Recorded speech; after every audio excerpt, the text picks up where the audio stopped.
নভেম্বরের শুরুতেই বিশ্বের দীর্ঘতম সমুদ্র সৈকত কক্সবাজারে নেমেছে পর্যটকের ঢল।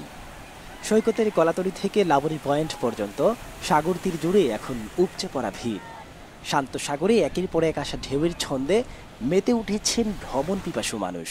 সাপ্তাহিক ছুটি আর অনুকূল আবহাওয়াকে ঘিরে ঢাকাসহ দেশের বিভিন্ন স্থান থেকে দলে দলে ছুটে আসছেন পর্যটকরা। কেউ পরিবার পরিজন নিয়ে নোনা জলের জলে গা ভাসিয়ে নিচ্ছেন প্রশান্তি, কেউ বা সৈকতের বালিয়াড়িতে বসে ছবি তুলছেন, ঘোড়ায় চড়ছেন বা বিচ বাইকে করে ছুটে বেড়াচ্ছেন সাগর পার জুড়ে।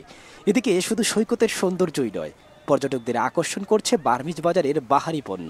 শামুক, ঝিনুক দিয়ে তৈরি গয়না, ব্যাগ, শোপিস সহ নানা রকমের হাতে বানানো সামগ্রী কিনতে ভিড় করছেন দর্শনার্থীরা।